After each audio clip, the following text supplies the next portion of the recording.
అందరికీ నమస్కారం అండి. మంగళవారం సందర్భంగా హనుమంతుడికి ఎంతో ప్రీతికరమైన మంగళవారం రోజు హనుమంతుని గురించి ఒక కథ తెలుసుకుందాము. అసలు హనుమంతుడు ఎందుకు సింధూర వర్ణంలో ఉంటారు? అసలు ఎందుకు సింధూరం ధరిస్తారు? తెలుసుకుందాము. భారతదేశం అంటేనే పురాణాల భూమి.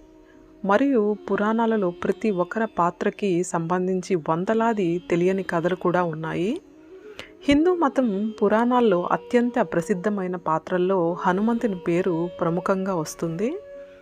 తన యొక్క భక్తి ప్రపత్తులతో రాముని గుండెల్లో దాచుకున్న మహానుభావుడు హనుమంతుడు. హనుమంతుడి శ్రేష్టమైన ధైర్యం మరియు బలాన్ని కలిగి తన భక్తులకు ఎల్లప్పుడూ అండగా ఉంటాడని ఎంతోమంది విశ్వసిస్తుంటారు.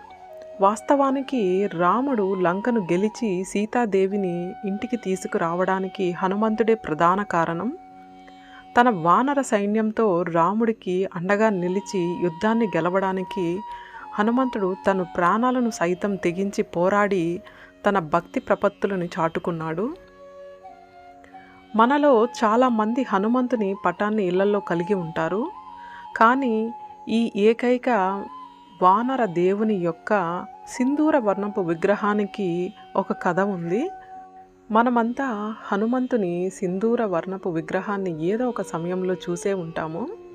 ఎక్కువగా హనుమంతుని విగ్రహం పచ్చగా కానీ ఎరుపు రంగులో కానీ ఉంటుంది. పచ్చ రంగు అతని సహజంగా ఉండే రంగు.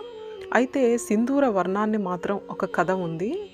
దీనికి ప్రధాన కారణం హనుమంతుడు సింధూర వర్ణంలో తనను తాను మార్చుకున్నాడు. ఒకరోజు హనుమంతుడు సీతాదేవి తన నుదిటిపై సింధూరం ధరించడం చూసి సీతాదేవిని ఎందుకు సింధూరం ఈ విధంగా ధరిస్తున్నారు అని ప్రశ్నించగా ఆమె రామునిపై తన ప్రేమకు గౌరవానికి సూచకంగా ఈ విధంగా సింధూరాన్ని ధరిస్తున్నట్లు వివరించింది.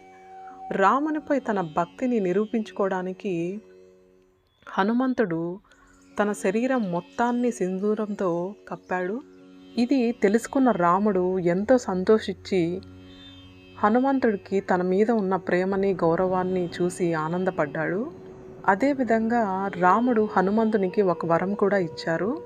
ఎవరైతే సింధూరపు వర్ణపు హనుమంతుడిని పూజిస్తారో ఆరాధిస్తారో వారికి వ్యక్తిగత ఇబ్బందులు నుంచి విముక్తి కలుగుతుందని, సింధూరపు వర్ణపు హనుమంతుని పూజించడం వల్ల రాముడి యొక్క కృపా కటాక్షాలు వారి మీద ఉంటాయని వరం ఇచ్చాడు.